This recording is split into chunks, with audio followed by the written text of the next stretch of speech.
నమస్కారం సార్. ఈరోజు మనం చింతపల్లి గ్రామంలో ఉన్నాము. రైతు ఎస్కే మస్తాన్ వలి గారు. మరి మా వలి గారు 2 ఎకరాల మిరపతోటను సాగు చేయడం జరుగుతూ ఉంది.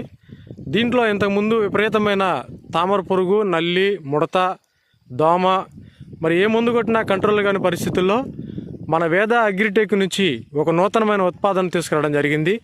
ఆ మందుని ఒక 4 రోజుల క్రితము పిచికారీ చేయడం జరిగింది. వేద అగ్రిటెక్ వారి V1. ఈ మందు కొట్టిన తర్వాత రైతు యొక్క చేలో ఈ మందు ఏ విధంగా పనిచేసింది, దాని ప్రభావం ఏ విధంగా ఉంది అనేది వారి మాటలో తెలుసుకునే ప్రయత్నం చేద్దాం. నమస్కారం అండి వలి గారు. నమస్తే అండి. చెప్పండి, ఈ మందు మీకు ఎలా పనిచేసింది? దీనికి నల్లి పూర్తి కంట్రోల్ అవుతుందండి. నల్లి ఒకటి, బ్లాక్ స్ట్రిప్స్ ఒకటి పూర్తి కంట్రోల్ అవుతుంది. ఓకే, క్వాలిటీ గానీ కాప్ సెట్టింగ్ గానీ కాపు క్వాలిటీ మటుకు నెంబర్ 1 ఉంది. క్వాలిటీ మటుకు బాగుంది. ఒకసారి మనం పైరుని మనం గమనించినట్టయితే రైతు చెప్తా ఉన్నాడు, క్వాలిటీ బాగుంది, మంచి ఎగురు వచ్చింది.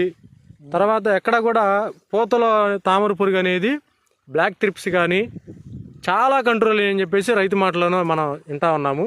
ఒకసారి మీరు కూడా గమనించినట్లయితే ఇంతకుముందు ఫ్లవర్లో ఒక్కొక్క పూతలో ఎన్ని ఉండేయండి? 10-15 దాకా ఉన్నాయి. ఇప్పుడు ఎలా ఉంది? ఏడన్నా ఒక్క దాంట్లో 1-2. ఓకే, రైతు సోదరులందరూ ఇది వాడుకోవచ్చా? వాడుకోవచ్చు. మీరు గ్యారంటీ చెప్పొచ్చా? గ్యారంటీ. మళ్ళీ దీని గురించి ఏముందండి అది?